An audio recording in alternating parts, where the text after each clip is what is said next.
BD Law, o podcast sobre desenvolvimento de negócios no mercado jurídico. Este podcast conta com o apoio da CRWA, uma agência digital especialista em web design, e-commerce, websites e marketing digital.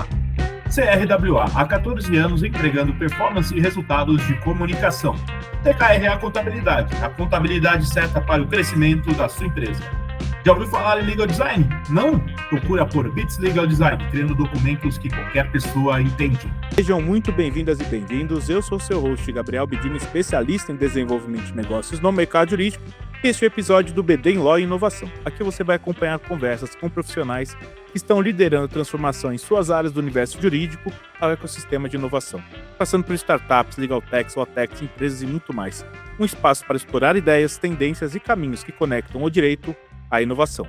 E hoje vamos falar sobre a Ultimate, Legal Tech do Hogan Lovells. E para falar sobre ela, convidamos Lisandra Batista, consultora de tecnologia na área jurídica e integrante do time da Ultimate. Lisandra, seja muito bem-vinda e muito obrigado por aceitar o nosso convite, viu? Muito obrigada, Gabriel. Prazer estar aqui hoje. Prazer é todo meu, Lisandra. Lisandra, eu queria que você contasse um pouquinho da sua trajetória, como você foi parar na Ultimate e por que você teve uma carreira um pouco tradicional e um pouco do não tradicional, né?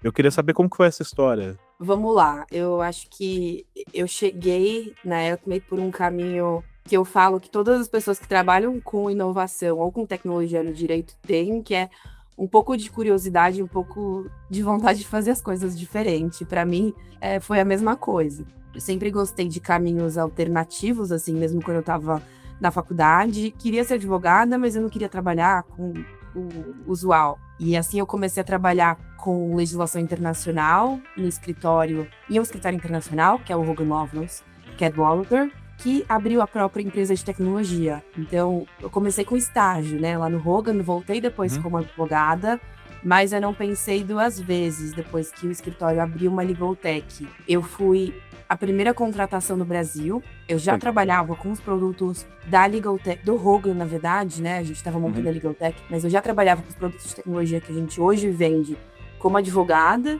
Então, por exemplo, antes eu estava lá sendo advogada que revisava os contratos usando a ferramenta. Daí me surgiu a oportunidade de passar para o outro lado. Legal. Eu ajudei a montar a operação aqui, né? Fui a primeira contratação antes da diretoria.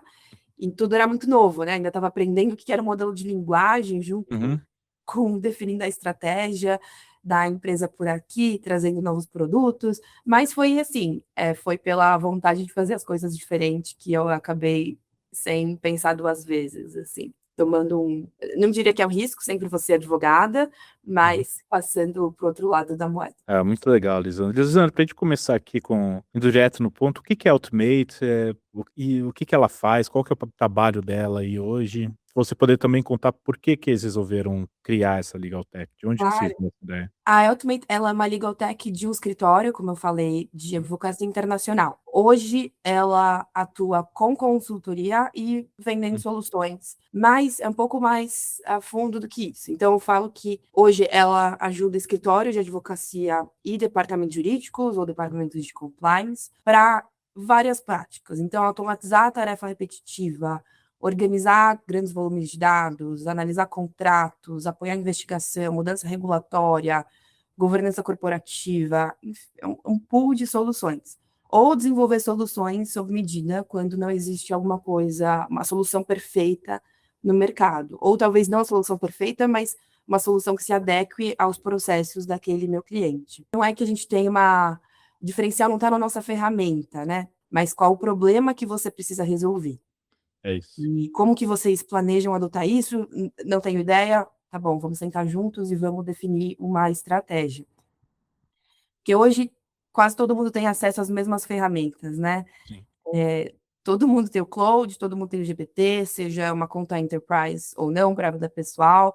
O diferencial não é que você tem. Todo mundo consegue fazer pesquisa com deep research, consegue criar agente. Eu também faço isso. Mas construir um processo que seja seguro, um processo que mantenha a confidencialidade dos dados e que seja defensável depois que precisar. E foi por isso, né, já enganchando o motivo pelo qual o Hogan decidiu abrir a própria empresa de tecnologia, foi para trazer para si essa estratégia. Então, primeiro, confidencialidade de dados. Como eu vou assegurar que o escritório ele adotou lá desde o início, né? A preocupação de segurança dos dados. Então, eu quero assegurar que os dados hoje utilizados, eles se mantenham dentro dos nossos sistemas, dentro dos nossos servidores, eles não sejam utilizados por outras empresas de tecnologia. Como o Hogan Lovells, ele foi um escritório que ele é, na verdade, um escritório muito forte em compliance regulatório, a gente dependia muito de empresas de investigação, empresas forenses. Uhum. Então, antes mesmo da ida generativa, a gente já tinha um pouco dessa dependência e, ao mesmo tempo, existiam pessoas especializadas no escritório que só trabalhavam com tecnologia.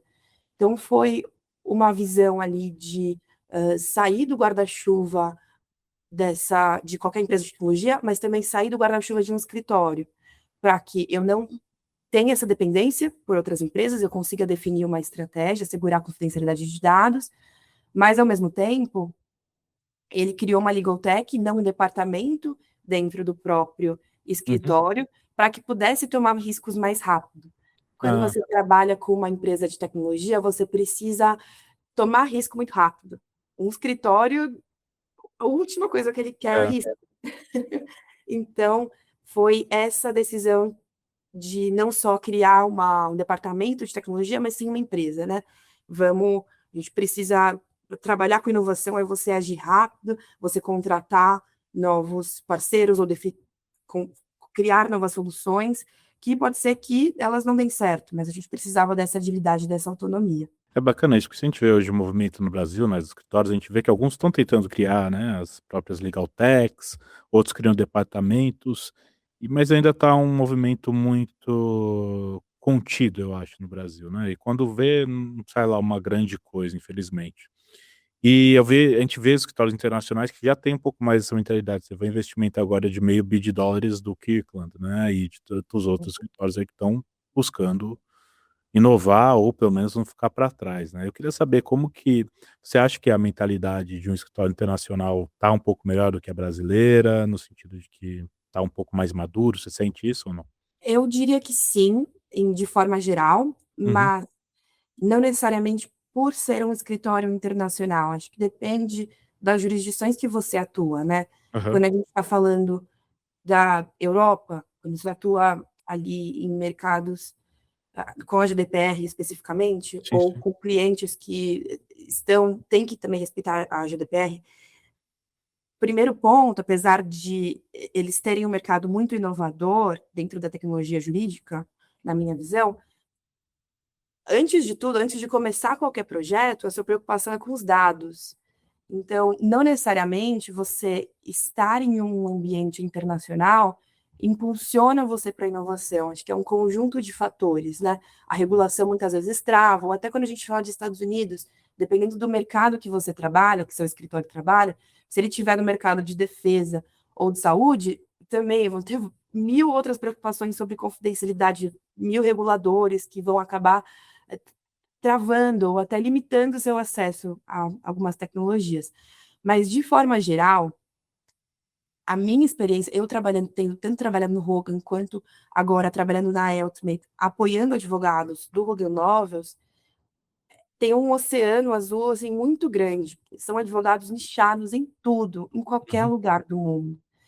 Então, uma auditoria para caçar uma cláusula, que eu trabalhei outro dia para caçar uma cláusula de aeronaves. Então, Uhum. assim, a auditoria são temas muito, muito Legal. nichados, no Hum. meio de milhares de contratos. Você precisa localizar uma cláusula específica sobre uma peça. Uhum. E é isso, 5 anos atrás, aquela frase que você ia localizar em uma semana, hoje é muito mais rápido, né, com a tecnologia que a gente tem. Mas, de toda maneira, eu acredito que trabalhar no escritório como o Hogan Lovells e hoje estar na Ultimate apoiando o Hogan Lovells, a gente tem um oceano azul com 1000 casos possíveis que a gente pode trabalhar. Uhum. Existem advogados nichados, nichos muito específicos que a gente mal imagina que existem.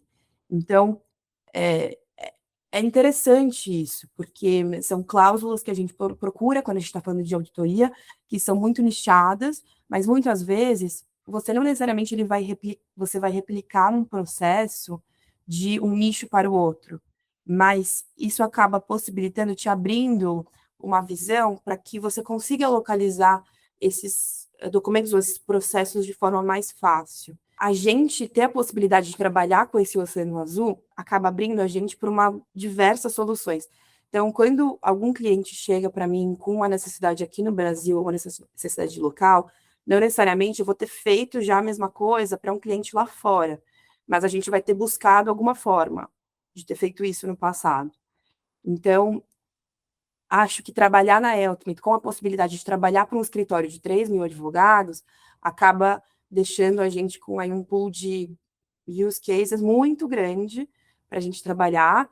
E acho que tem outra diferença. Quando você tem advogados muito especializados, você está em um escritório muito grande, você consegue, e esse é o diferencial da Eltmate também, você consegue trazer esses advogados não só para revisão da qualidade do seu produto, mas também para moldar essa solução junto com você.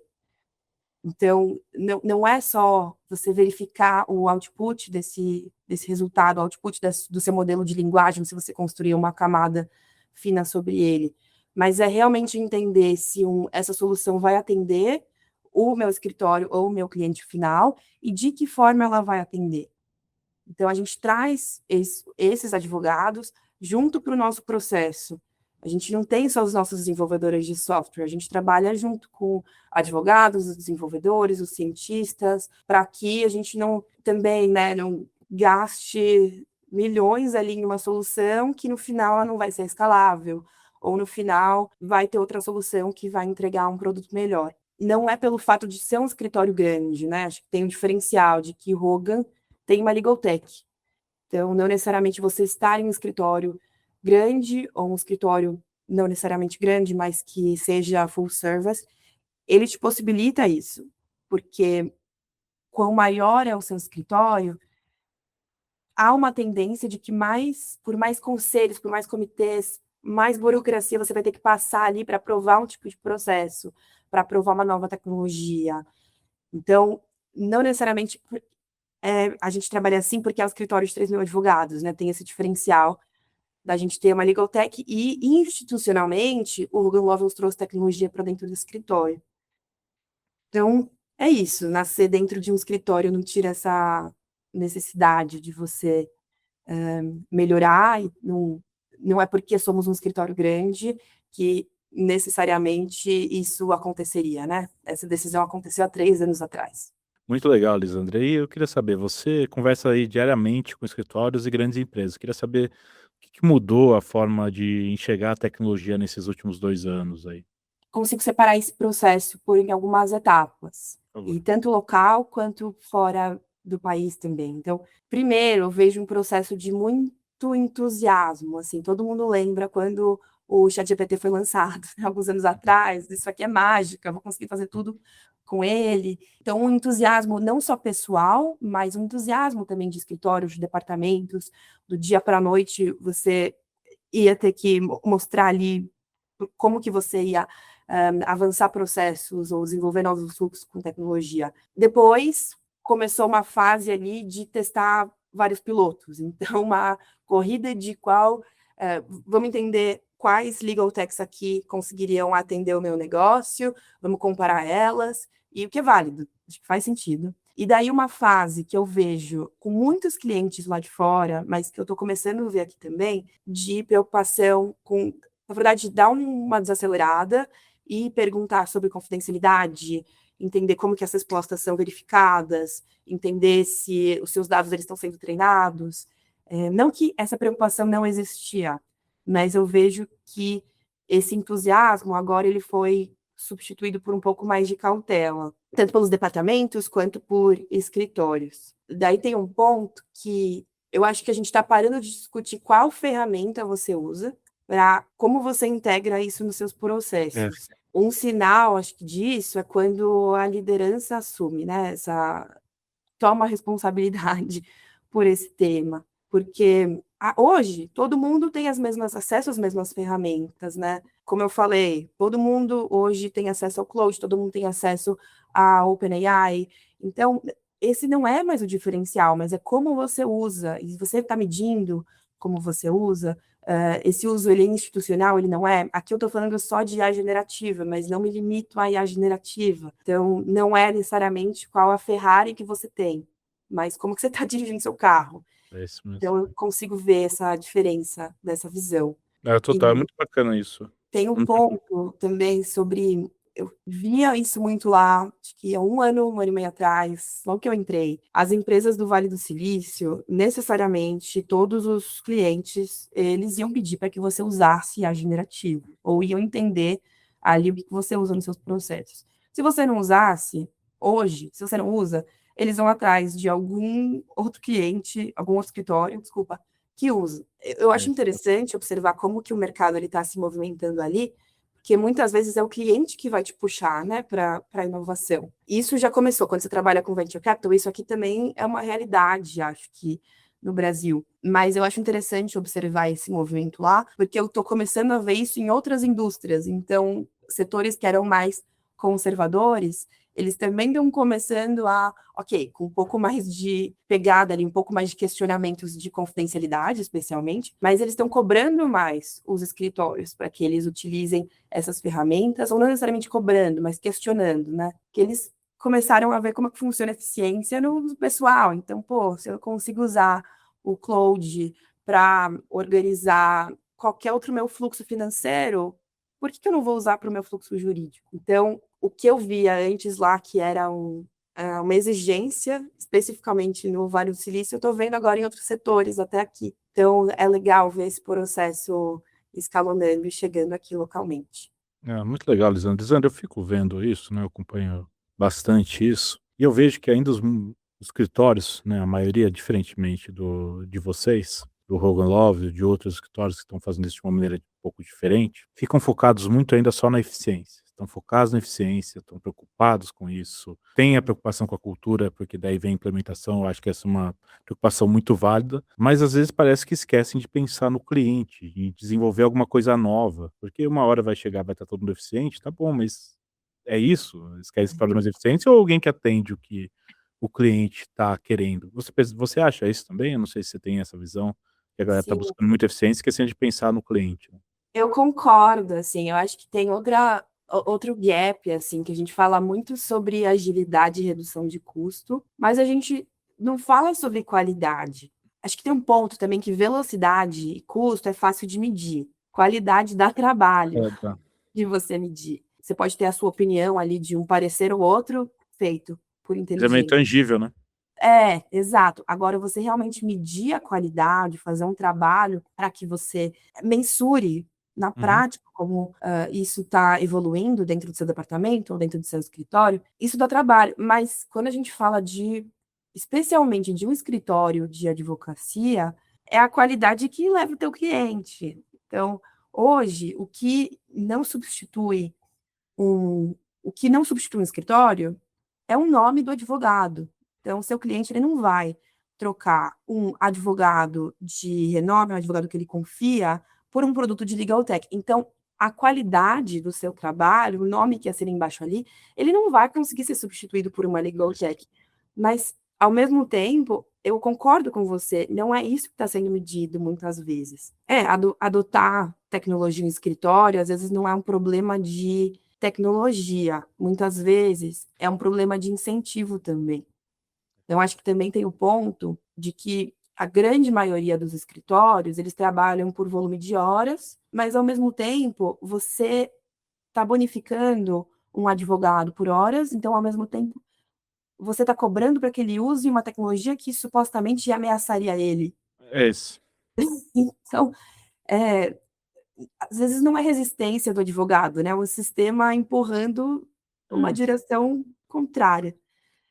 Então, eu acho que eu concordo com você, tem esses dois pontos: medir qualidade do trabalho e, ao mesmo tempo, você oferecer algum outro tipo de incentivo para que o seu advogado use tecnologia seguindo treinamento, com sabedoria, ainda não está funcionando. É.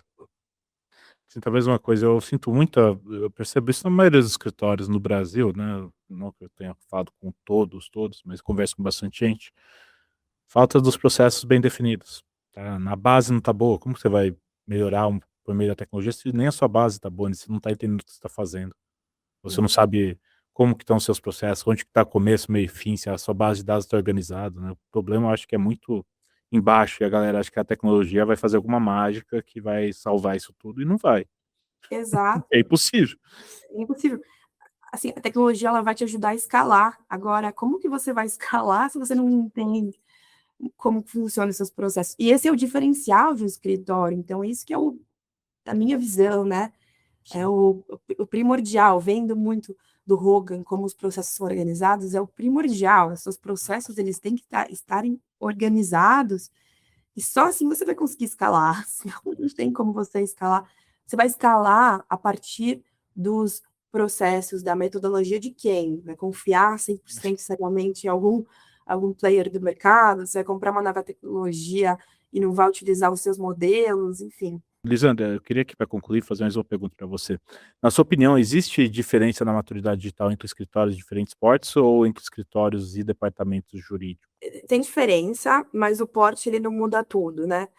Começando ali por um departamento jurídico, acho que o ciclo, ele é naturalmente maior. Depende, né, de qual indústria que esse departamento jurídico tá, claro, mas o ciclo muitas vezes ele é maior. Você vai implementar um novo processo, você vai ter que passar pelo primeiro budget, depois de conseguir um budget para o jurídico, já é um ponto, né, mas conseguir um budget, vai ter que passar por departamento de segurança, procurement muitas vezes. Então, o ciclo muitas vezes ele é maior, ele envolve mais stakeholders ali dentro do departamento. Sim. Agora, dando uma olhada em escritórios de pequeno e médio porte, o que eu vejo conversando em consultoria com vários escritórios aqui no Brasil, é que existe muitas vezes agilidade em escritórios de menor porte, porque existe menos burocracia. É o que eu falei anteriormente, né, o que um advogado ele quer evitar é risco. Então, construir uma legal tech lá do Hogan há 4 anos atrás não foi fácil. Ela tinha que sair do guarda-chuva do Hogan. Você implementar qualquer novo processo, ter que passar por isso, por um comitê, ou sabe-se lá quantos comitês de advogados, acaba dificultando um pouco mais as decisões. Uhum. Então, por um lado, um escritório menor, ele consegue adotar a tecnologia mais rápido, é o que eu vejo. Tanto tecnologia quanto uma consultoria. Por mais que os processos eles sejam mais desorganizados e o conhecimento ele acaba ficando muito focado em determinados players, determinados sócios lá dentro do escritório, é mais fácil de você mudar essa cultura. Se essa cultura precisa ser mudada, existem escritórios que eles já implementam isso de forma muito ágil.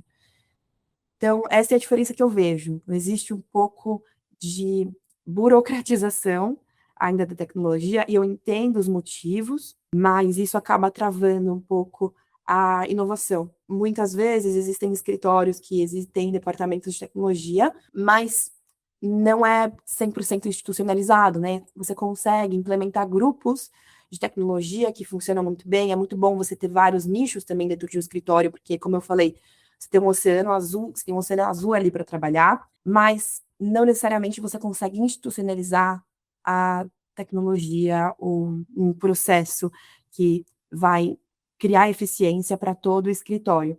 Você acaba tendo mais travas de mais sócios. Então, é a visão que eu tenho, comparando. Sensacional, Lisandra. Lisandra, muito obrigado. Eu queria agradecer a sua presença aqui no BD Lawyer por ter compartilhado a sua experiência com a gente. Eu queria saber se você tem um contato para deixar para o pessoal que quiser conversar com você. Muito obrigada, Gabriel. Agradeço muito pelo convite.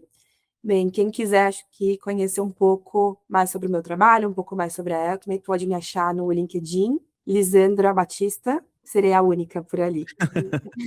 Perfeito, então obrigado, Lisandra. Pessoal, a gente vai ficando por aqui, não deixem de nos seguir nas redes sociais, estamos lá no Instagram, @BDenLaw, no meu LinkedIn, Gabriel Bidini, onde vocês vão encontrar conteúdo sobre desenvolvimento de negócios e mercado jurídico. Este é o BD Law, o podcast sobre desenvolvimento de negócios no mercado jurídico. Nos vemos no próximo episódio. Até lá. BD Law, o podcast sobre desenvolvimento de negócios no mercado jurídico. Este podcast conta com o apoio da CRWA. uma agência digital especialista em web design, e-commerce, websites e marketing digital. CRWA, há 14 anos entregando performance e resultados de comunicação. TKR é a contabilidade certa para o crescimento da sua empresa. Já ouviu falar em Legal Design? Não? Procura por Bits Legal Design, criando documentos que qualquer pessoa entende.